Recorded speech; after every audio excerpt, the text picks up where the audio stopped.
Hi guys, it's Master Mark. Fortunately, we have to close the school for a few weeks because of everything that's going on, but hopefully these online videos will help you get a little bit of practice in, a little bit of extra training. I'm going to be trying to give you some exercises and routines and drills and stuff like that that don't require a lot of space, because I don't know how much space and what kind of resources you have at home. So everything that we do is going to be something that you can do in a small space.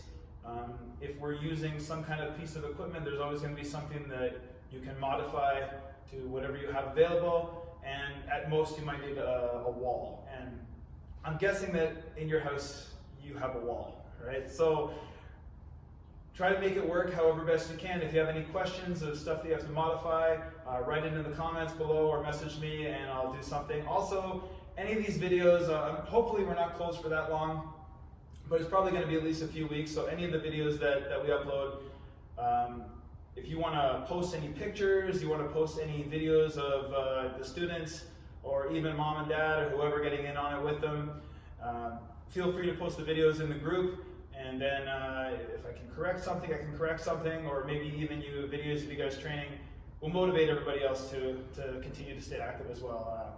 I have Sienna here with me. She's going to help demonstrate some of the drills and the techniques and stuff. So yeah, let's get going. Okay, so the first thing we're going to do is every single time that I train personally myself, and most of the competition team trains, but it's also beneficial for any student of any level, is to do a bit of an activation warm-up. So it usually takes about maybe 10 minutes or so, maybe even a little bit less, depending on your level, depending on your rank and what you're preparing for. You can always modify it. If you don't have a foam roller, you can also use like a ball, preferably something hard like a lacrosse ball. But there's always some, even I've seen people use the rolling pins from the kitchen. You can always be a little bit creative with it. But I have a foam roller here, so that's what I'm going to demonstrate with. So what we're going to do first is we're going to put the roller down, and we're going to do a little bit of foam rolling just to activate it. If you have a roller that has a grid on it like this one, try to position it so your muscles are right on top of the grid. If you're using something like a ball, lacrosse ball, tennis ball, whatever, make sure that it's right with the point of the muscle that you're trying to activate is right over top of the whatever the device is that you're using. So what she's going to do here is she's going to push into the roller with the bottom of her leg here, roll back and forth, pushing her muscle into the roller. We're going to do that for about 30 seconds each leg. So just go a few more seconds there and try to get your heel off the floor. Yeah, and just push, flex your foot up if you can. And switch legs. So yeah, she would do that for about 30 seconds at a time. For the ones who are competing or the higher belts, or maybe training a little more actively, I like to do 2 times 30 seconds each side. That's also because I'm a little bit older and banged up. My muscles have a little more wear and tear on them, okay? So we're gonna do our IT band next, which is our muscles here on the side of the leg. So again, she's gonna try and get herself in a kind of like a plank type of position, and she's gonna push in and roll her IT band back and forth on the roller. Like I said, this is not just something for competitive athletes to use, but this is a good activation for any taekwondo, any martial arts student to use to activate their muscles. So again, 20-30 seconds each side. Depending on your level, you can up it, you can do a couple of rounds, depending how your muscles feel too. Kind of do it on an individual basis. All right, switch over.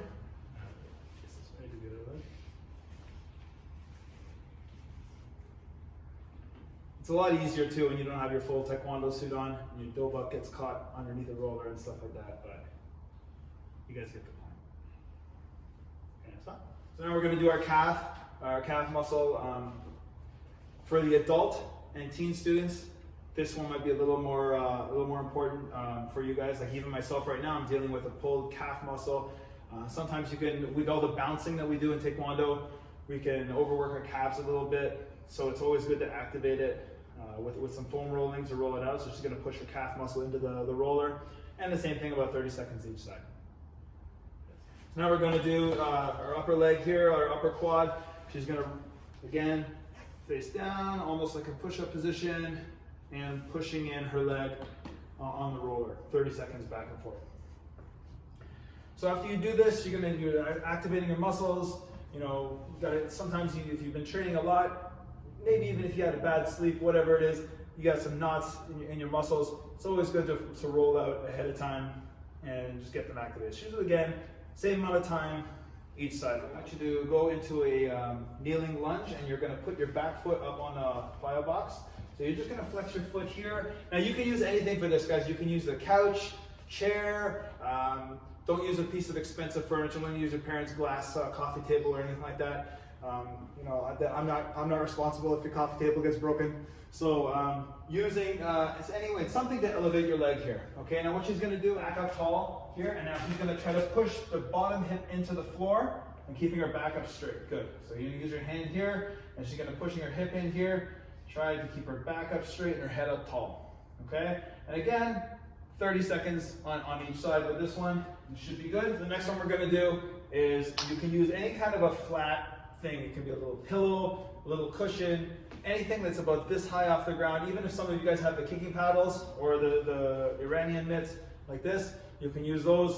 I personally like to use these when the athletes use this for trainings. But what we're going to do, what she's going to do is she's going to put one leg, one knee on this, on whatever it is that you're using. Okay.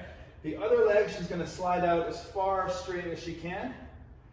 And then I want her to put her hands here and make sure her back is completely straight. So a common mistake that you might have is bend your back and your shoulders. Yeah, like this, okay? I don't want to see like this. I want to see everything in line. Head and back in line, lower down as much as you can. And then what she's going to do is back and forth. She's going to push her hips back and forward. So just with the hips. So it's like you're rocking back and forward. Okay, so you're pushing just through your hips. Try to keep everything here in line as forward as you can. So shoulders up a little bit. Good, like this. Okay? Instead of, because then you're strictly going to be working your hip flexor and your muscles back here. Okay, so again, about 30 seconds each side on that one. But this one, don't rush this motion.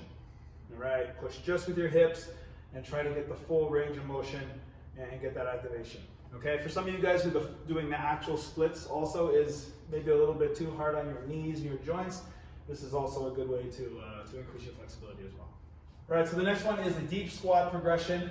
I'd like to see you do 5 sets of these as part of your warm-up. So everybody, no matter what your level, just activate those muscles, get that mobility going, and do 5 sets. So it's an exercise that's done in several different stages. She's going to start off, and also helps you to just develop a better squat, okay? So I want her to feet about, they don't want to be too far apart, just about like here, a little bit lower shoulder width, but make sure that when you do the exercise, that your toes don't turn outward like this. We want to keep our toes forward like this, okay? She's going to sit down into a squat position, both her hands straight down. Okay, down, the hands down. Good. Now, she's going to twist to the side, one arm up, other arm down. Hold that for a couple of seconds. Switch to the other side. Full range of motion. Back down to the middle, both hands down. Now keeping the squat with both your arms straight up above your head and stand up. Good, okay? So you're gonna do that 5 times. Okay, so let's try one more time. Okay, here, okay, squat, hands down. Okay, turn, back to center, hands up, and now straighten up, okay? So 5 sets of that. And you should be nicely activated. All right, so then we're gonna, the last part of the warm-up that we're gonna do here is our side plank activation. So she's going to go into a hand on the hip. Yeah, she's gonna go into a side plank position, hand on the hip, and everything perfectly aligned. So even move your head a little more that way. Good. Everything straight in line here. If she wants to make it a little bit harder, she can raise this arm straight up. Good, like that. She's gonna hold that for 45 seconds. Okay, 45 seconds. Try not to stick your bum out or change your body position whatsoever. 45 seconds, and then she's gonna drop down. Okay, bend your bottom leg inward towards your butt. Now 15 times we want you to raise your leg up and down. Go, 15 times, up and down. 1, down, 2, down. Now when she's doing this, what I'd like to see you guys try to do is keep your foot sideways in a kicking position when you do it. So down, up, down, 15 times. 2 sets each side. Okay, so 45 seconds side plank, 15 leg raises. 2 sets each side, okay? That's just a basic warm-up and activation. I do a strength and conditioning program that's remotely sent to me by trainers at a company called the Juice Athlete Compound. And this is how we start almost every single workout, with some rolling, some activation, a little bit of core work to get going. no matter what the training is, it's always a good general warm-up and activation that you guys can do. So whatever exercise you guys are doing over these few weeks, whatever at-home training it's going to be, it's a really good idea that you do a little bit of activation like that. Like I said, you can substitute a lot of different things for the things that we use. Like you don't need an Iranian pad, you don't need a plyometric jump box, you don't need a foam roller. You just need something that can do the same functions, okay?